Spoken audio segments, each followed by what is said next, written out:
me introduce the first judge, Kat Turner, the executive chef and partner at Highly Likely. But what's really interesting about Kat is that she got her start in the industry when she was sitting at the cash register of a restaurant and the chef burned his hand and she just jumped in and the rest is history. Hi. Hi. Thank you so much. Great to have you here. Okay, let's get the second judge, David Turkel. Known as the King of California Pizza, the man that mixes politics and pizza with passion. Dave. It's great to see you. Great to see you. The third judge, Tyler Wilson, the Pope of the Wurst Temple in Venice, the man who has called the Wurst an Epicurean delight, and who, when he started his Wurst Temple, said, we are young, let's have fun with encased meat. So, Tyler, welcome. Thank you. Let me introduce the last judge, Matthias Barang, who blends actually in education at Cordon Bleu cooking school, at the Napolitan pizza making school, and education in Old Austrian bakery with his Afghan baking background into a bread that is very colorful and extremely tasty and highly differentiated. Welcome, Matthias. All right. Hey. Thanks Great for to have having you. me. Thank you.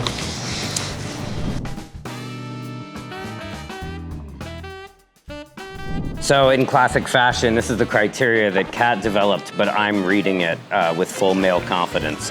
So that's, how we do this to make sure this happens. We're gonna be judging this on juice, flavor, snap, texture, and appearance to make sure that it's consistent. So we'll be rating that from a 1 to a 10 based on all the sausages that we have. And we're excited to find out who the winner is. Quick question. Sure. In a pause fashion. Should I throw these back on the grill for a second? Can't you hear the buzz? That's the money machine. Big stacks break off the whole team. When you hear the buzz, that's the money machine. Big name, all caps, long paper, tall green. First sausage that Tyler has on his fork is from Uli's famous sausage out of Seattle, founded in year 2000. It's a German master butcher that has developed that sausage, and it's freshly ground pork and beef, perfect for every holiday from 4th of July to Christmas. Do you actually do with the... Are we doing mustard on this? I'm not doing mustard. I feel like I'm going to be a purist here.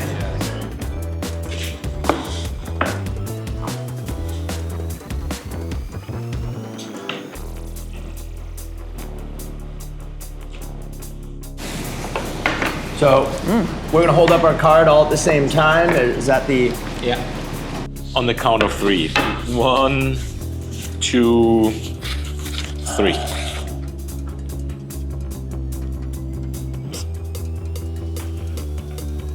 So, oh wow. Whoa! What'd you score? I give it a 7. You got And 5. that's Yeah, eight. yeah. Eights. At least some 8s, yeah. So why, Tyler? I thought it was average. It was good. It was simple. It was a simple, basic sausage.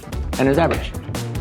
I think on one end it had the tax of going first, so I got to find out what's happening and what's going on, but I thought it was really good. I thought the flavor was compact. Could use a little more snap, I think, on there, so that's what I was feeling that kind of brought it down, but definitely far better than your average Hoffy. Okay, next one is from Bavaria Sausage in Madison, Wisconsin. It's been founded in 1962 by Fred Voll, and he actually came from Schweinfurt in Germany to the US, and I mention that because that's the neighboring village where I'm coming from.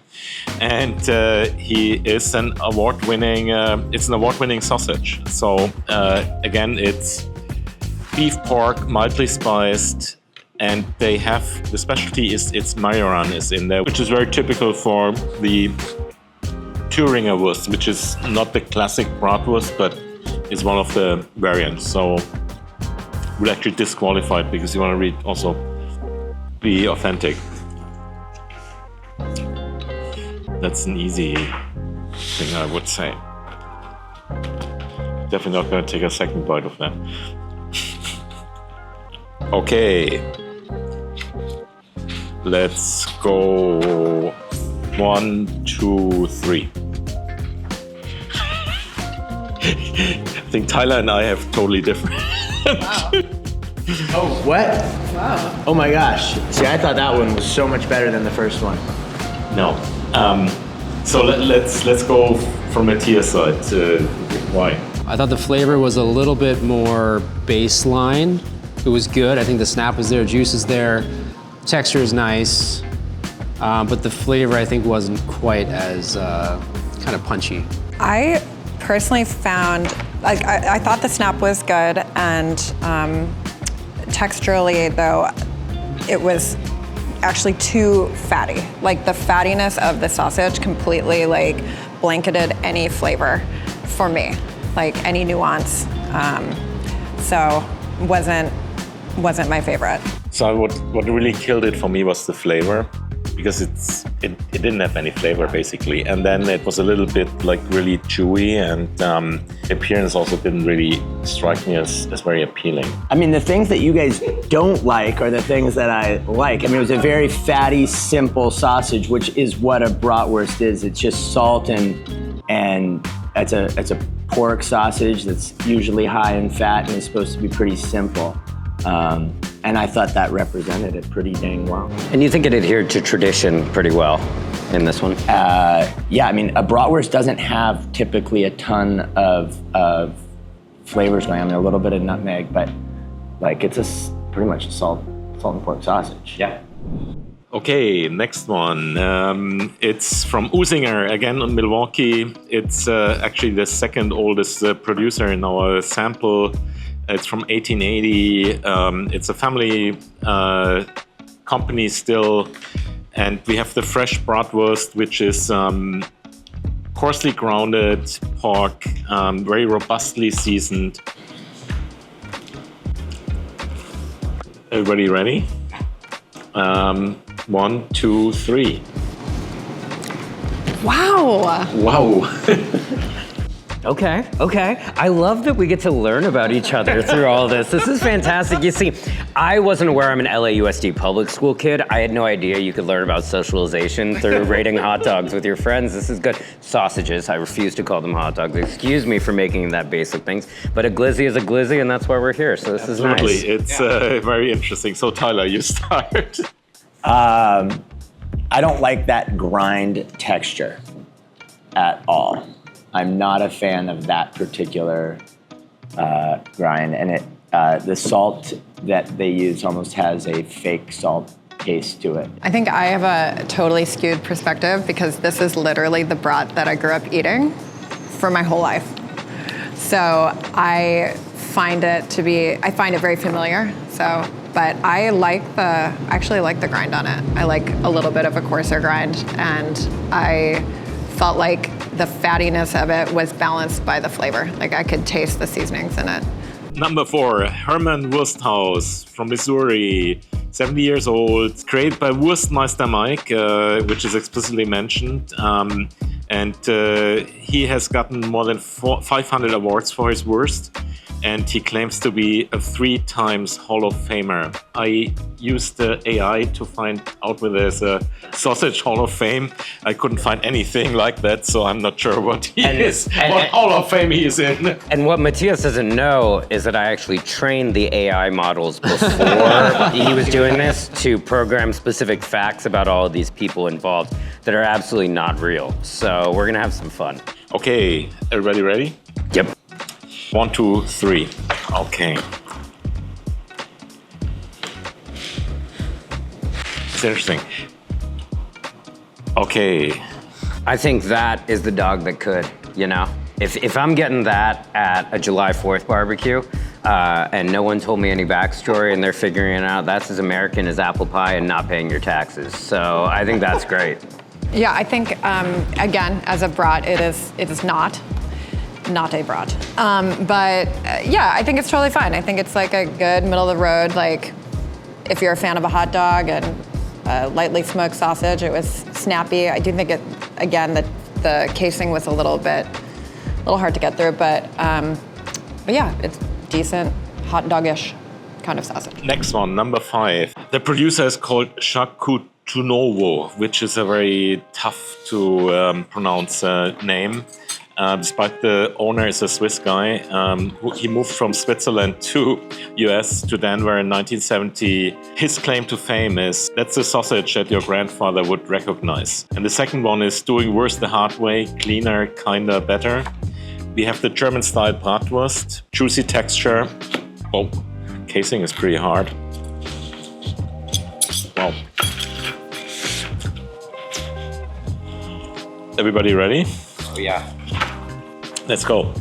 1, 2, 3.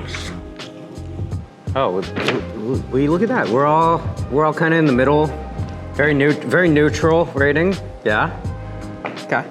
To me, this was a spicier sausage, so it's like, again, different than a bratwurst, but as far as just enjoyability goes, I tend to lean towards enjoying spicy sausages.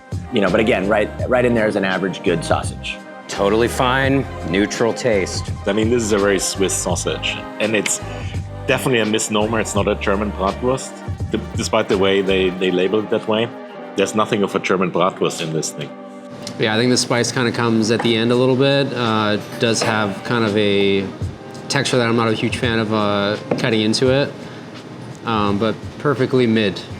Okay, so the next is gonna be very interesting. It's from Peter Luger Steakhouse in New York. Wow. Their bratwurst is premium blend of ground pork shoulder and USDA primed dry-aged beef with classic German spices. That was very unique. Oh, yeah. It's almost like there's rye in there. That was, yeah. Caraway. I have never actually tasted anything like that before.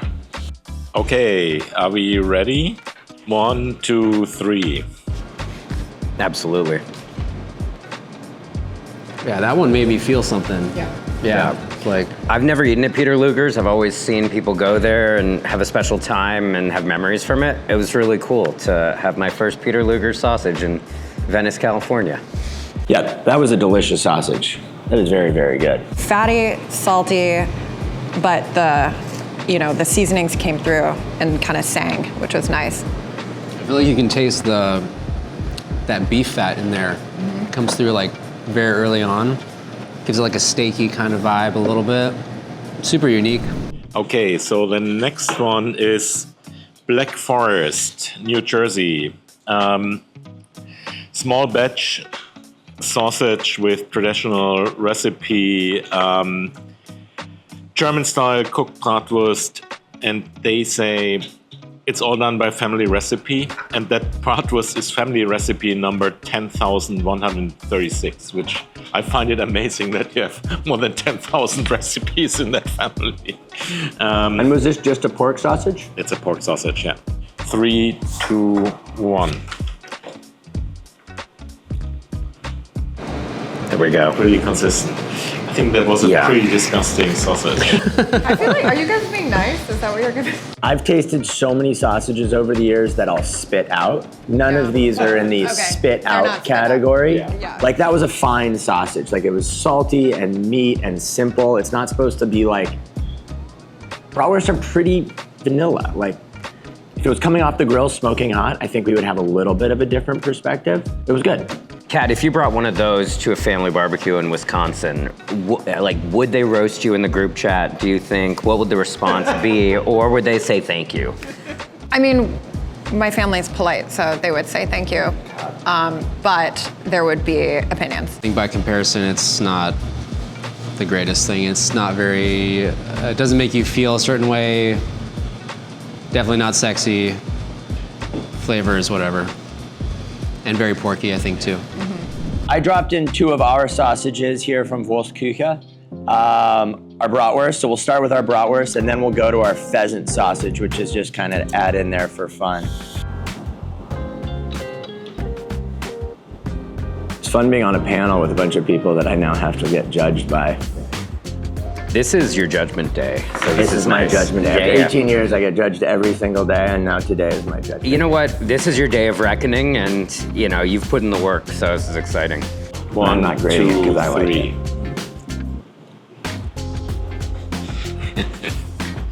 Wow. All right. I didn't grade my own sausage because I actually think it's really, really good. I'm gonna leave it at so that. you're gonna start, David.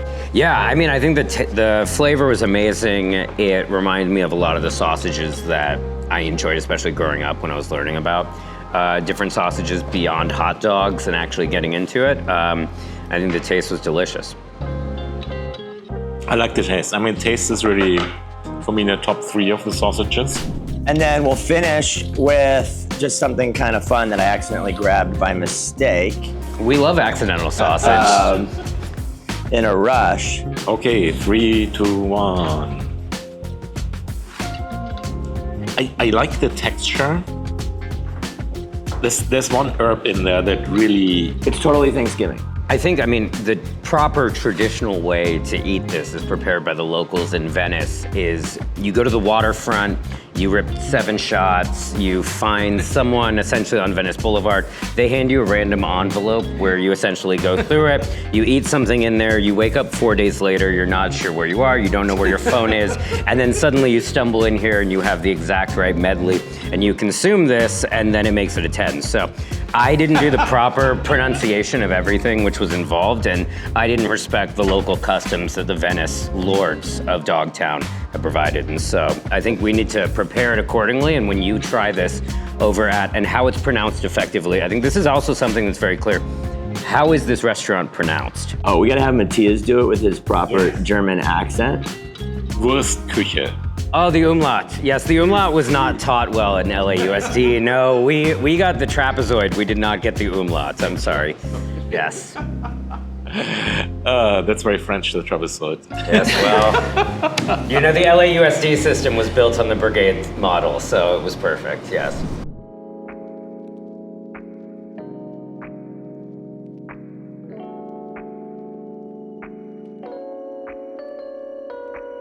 I think it was a lot of fun. It was interesting to see how we agreed and didn't agree. And I think the second answer to the question is, if you have Bratwurst for the 4th, Sunset is the best companion to that. So it's 2 German legends that just go very well.